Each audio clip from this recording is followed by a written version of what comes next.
ಮಾತೆ ಮಾಣಿಕ್ಯ ನುಡಿ ಮುತ್ತುಗಳ ಮಾಲೆ ಕನ್ನಡ ಕೊರಳು ವತಿಯಿಂದ. ನಾ ಯಾರಿಗೂ ಒಳ್ಳೆಯ ಸ್ನೇಹಿತನಲ್ಲ, ನಾ ಯಾರಿಗೂ ಒಳ್ಳೆಯ ಬಂಧುವಲ್ಲ, ಯಾರಿಗೂ ನಾ ಒಳ್ಳೆಯ ಪ್ರೇಮಿಯಲ್ಲ. ಯಾಕೆಂದರೆ ಅವಶ್ಯಕತೆಗೆ ತಕ್ಕಂತೆ ನಾ ಬದಲಾಗಲಿಲ್ಲ, ಯಾರ ಮುಂದೆಯೂ ನಾ ತಲೆ ಬಾಗಲಿಲ್ಲ, ನನ್ನ ಸ್ವಾಭಿಮಾನ ಮಾರಾಟಕ್ಕಿಲ್ಲ. ಸತ್ಯವಾದ ಮಾತಲ್ಲವೇ? ಯಾರನ್ನೇ ಆದರೂ ಪರೀಕ್ಷಿಸದೆ ನಂಬಬಾರದು, ನಂಬಿದ ಮೇಲೆ ಪರೀಕ್ಷಿಸಬಾರದು. ಕನ್ನಡ ಕೊರಳು ಅವರ ಅನುಭವದ ಮಾತು. ಕಾಲುಗಳು ದಣಿದಾಗ ಧೈರ್ಯ ನೆರವಾಗುತ್ತದೆ, ಎಲ್ಲರೂ ಮುಖ ತಿರುಗಿಸಿದಾಗ ದೇವರು ಜೊತೆಗಿರುತ್ತಾನೆ. ವಿದ್ಯೆ ಗಳಿಸಿ ಪಂಡಿತನಾಗು, ಹಣ ಗಳಿಸಿ ಕೋಟ್ಯಾಧೀಶನಾಗು, ಪ್ರೀತಿ ಗಳಿಸಿ ಜನನಾಯಕನಾಗು, ಬಳಲಿ ಬಂದವರಿಗೆ ನೆರಳು ನೀಡುವ ವೃಕ್ಷವಾಗು. ಕನ್ನಡ ಕೊರಳು ಅವರ ಅನುಭವದ ಮಾತು. ಮಾತಲ್ಲೇ ಮನೆ ಕಟ್ಟುವವರ ಬಳಿ ಕಿವುಡನಾಗಿರು, ಬೆಲೆ ಕೊಡದಿರುವವರ ಬಳಿ ಮೂಕನಾಗಿರು, ಮಮತೆ ಇಲ್ಲದವರ ಬಳಿ ಅನಾಥನಾಗಿರು, ಸೊಕ್ಕಿನಿಂದ ಇರುವವರ ಬಳಿ ಒಂಟಿಯಾಗಿರು, ಕಷ್ಟಕ್ಕಾಗುವವರ ಬಳಿ ಎಂದಿಗೂ ಋಣಿಯಾಗಿರು. ಭಗವದ್ಗೀತೆಯಲ್ಲಿ ಶ್ರೀಕೃಷ್ಣ ಪರಮಾತ್ಮ ಈ ಥರ ಹೇಳುತ್ತಾನೆ, ನಿಮ್ಮ ಒಳ್ಳೆಯತನವನ್ನು ಸಾಬೀತುಪಡಿಸಲು ಪ್ರಯತ್ನಿಸಬೇಡಿ. ನಿಮ್ಮ ವ್ಯಕ್ತಿತ್ವ ವಿಶೇಷವಾಗಿದ್ದರೆ ಸಮಯವೇ ನಿಮ್ಮನ್ನು ಯೋಗ್ಯರನ್ನಾಗಿಸುತ್ತದೆ. ಕಣ್ಣು ನೋಡುವ ಪ್ರತಿ ದೃಶ್ಯವೂ ನಿಜ ಎಂದು ಭಾವಿಸುವುದು ತಪ್ಪು. ಕಿವಿ ಕೇಳುವ ಪ್ರತಿ ಮಾತು ಸತ್ಯ ಎಂದು ಭಾವಿಸುವುದು ಇನ್ನೂ ತಪ್ಪು. ನೋಡಿದ್ದು ಕೇಳಿದ್ದು ಕುರುಡಾಗಿ ನಂಬಿ ಒಬ್ಬರ ವ್ಯಕ್ತಿತ್ವವನ್ನು ನಿರ್ಧರಿಸುವುದು ಎಲ್ಲದಕ್ಕಿಂತ ದೊಡ್ಡ ತಪ್ಪು. ಯಾರಿಂದಲೂ ಹೊಗಳಿಕೆಯನ್ನು ಬಯಸಬೇಡಿ, ನಿಮ್ಮ ಕೆಲಸವೇ ಅದನ್ನು ತಂದುಕೊಡಲಿ. ಮನೆಯಲ್ಲಿ sofa set, dinner set, makeup set ಇಟ್ಟುಕೊಂಡಿದ್ದರೂ ಕೂಡ ಮನುಷ್ಯನಿಗೆ ಸರಿಯಾದ ಮೈಂಡ್ ಸೆಟ್ ಇಲ್ಲದಿದ್ದರೆ ಎಲ್ಲಿಗೂ ಸೆಟ್ ಆಗಲಾರ.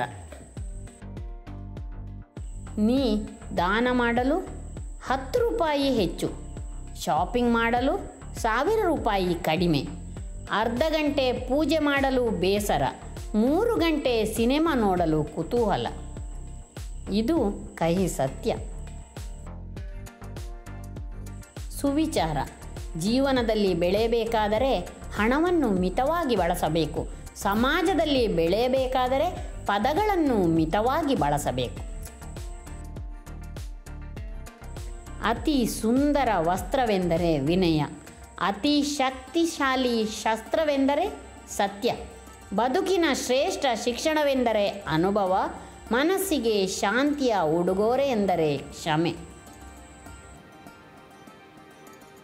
ಪ್ರಯತ್ನ ಎಂದರೆ ಯಾವಾಗಲೂ ಏನಾದರೂ ಪ್ರಯತ್ನ ಮಾಡ್ತಾ ಇರಬೇಕು. ಗೆದ್ದರೆ ನಮ್ಮ ಮನೆಯವರು ಸಂತೋಷ ಪಡ್ತಾರೆ, ಸೋತರೆ ಪಕ್ಕದ ಮನೆಯವರು ಸಂತೋಷ ಪಡ್ತಾರೆ. ಜೀವನದಲ್ಲಿ ತಂದೆ ತಾಯಿ ಕೊಟ್ಟ ಪ್ರೀತಿ, ರೈತ ಕೊಟ್ಟ ಅನ್ನ, ವಿದ್ಯೆ ಕೊಟ್ಟ ಗುರು, ಇವೆಲ್ಲ ಬೆಲೆ ಕಟ್ಟಲಾಗದ ಮೌಲ್ಯಗಳು. ಸಂಪಾದನೆ ಎಂದರೆ ಹಣ ಮಾತ್ರ ಅಲ್ಲ, ಅನುಭವ, ಸಂಬಂಧ, ಗೌರವ, ಪ್ರೀತಿ ಇವೂ ಕೂಡ. ಉತ್ತಮ ವ್ಯಕ್ತಿತ್ವಕ್ಕಾಗಿ ಪಂಚಸೂತ್ರಗಳು.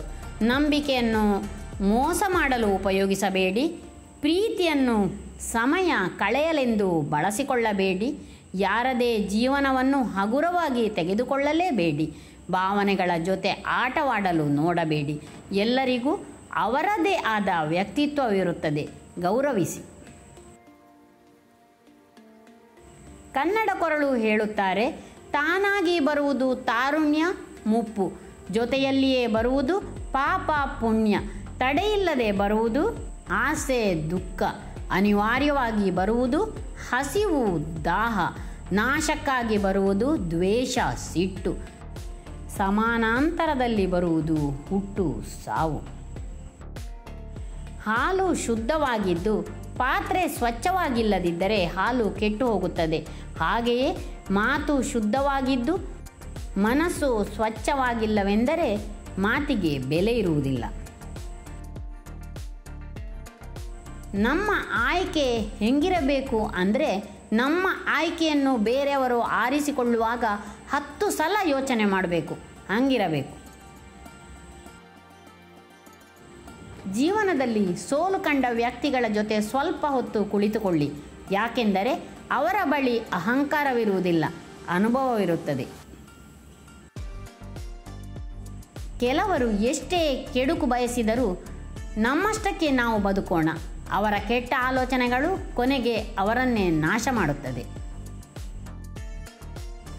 ನೋವುಗಳಿಂದ ತಪ್ಪಿಸಿಕೊಂಡು ಬದುಕುವುದು ಜೀವನವಲ್ಲ, ನೋವುಗಳ ಜೊತೆ ಬೆಳೆದು ಗೆಲ್ಲುವುದು ನಿಜವಾದ ಜೀವನ. ಅಕ್ಕರೆ ಇಲ್ಲದ ಸಂಬಂಧಕ್ಕೆ ಬಿಕ್ಕಿ ಬಿಕ್ಕಿ ಕಣ್ಣೀರಿಟ್ಟರೇನು? ಅದು ನೀಡುವುದು ಬೇವಿನ ಕಹಿಯೇ ಹೊರತು ಬೆಲ್ಲದ ರುಚಿಯನ್ನಲ್ಲ. ಕತ್ತಲಲ್ಲಿ ನಡೆಯುವಾಗ ಬೆಳಕಿನ ಅವಶ್ಯಕತೆ ಇದೆ, ಬಿಸಿಲಿನಲ್ಲಿ ನಡೆಯುವಾಗ ನೆರಳಿನ ಅವಶ್ಯಕತೆ ಇದೆ. ಜೀವನದ ದಾರಿಯಲ್ಲಿ ಸಾಗುವಾಗ ನಿಜವಾದ ಒಳ್ಳೆಯ ಸ್ನೇಹಿತರ ಅವಶ್ಯಕತೆ ಇದೆ. ನನ್ನ ದೃಷ್ಟಿಕೋನ, ನಾವು ಯಾರಿಗೂ ಹೆದರುವುದಿಲ್ಲ ಅಥವಾ ಯಾರ ಬಗ್ಗೆಯೂ ಅಸೂಯೆ ಪಡುವುದಿಲ್ಲ. ನಮ್ಮ ಆ ಜೀವನವನ್ನು ನಮ್ಮದೇ ಆದ ರೀತಿಯಲ್ಲಿ ನಡೆಸುತ್ತೇವೆ. ಎಲ್ಲಿಯ ತನಕ ನಂಬಿಕೆ ಎಂಬ ಆಯುಸ್ಸು ಗಟ್ಟಿಯಾಗಿರುತ್ತದೆಯೋ ಅಲ್ಲಿಯವರೆಗೂ ಸ್ನೇಹ ಸಂಬಂಧಗಳಿಗೆ ಸಾವಿಲ್ಲ. ಭಗವದ್ಗೀತೆ ಸಂದೇಶ: ಯಾರು ನಿನ್ನವರು, ಯಾವುದು ನಿನ್ನದು ಎಂಬುದು ಅರ್ಥವಾಗುವುದು ಸಮಯ ಬಂದಾಗ ಮಾತ್ರ. ನಿನಗಾದ ನೋವನ್ನು ಮರೆತು ಬಿಡು, ಆದರೆ ಆ ನೋವಿನಿಂದ ಕಲಿತ ಪಾಠವನ್ನು ಎಂದಿಗೂ ಮರೆಯಬೇಡ.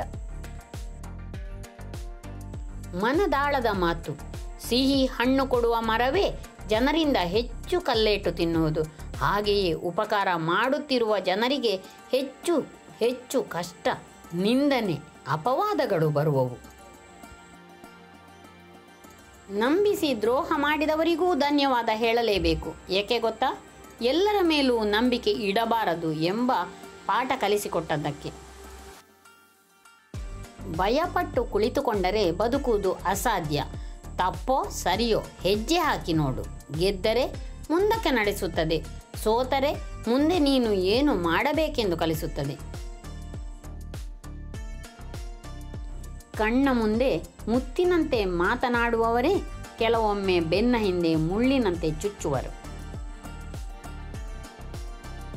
ಇಲ್ಲಿ ಜೀವನಕ್ಕೆ ಸಂಬಂಧಿಸಿದಂತೆ ಸುಂದರ ನುಡಿಮುತ್ತುಗಳನ್ನು ಕೊಡಲಾಗಿದೆ.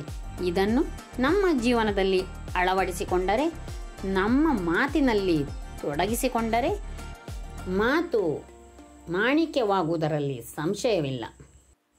ನೋಡಿದ್ದಕ್ಕಾಗಿ ಧನ್ಯವಾದಗಳು.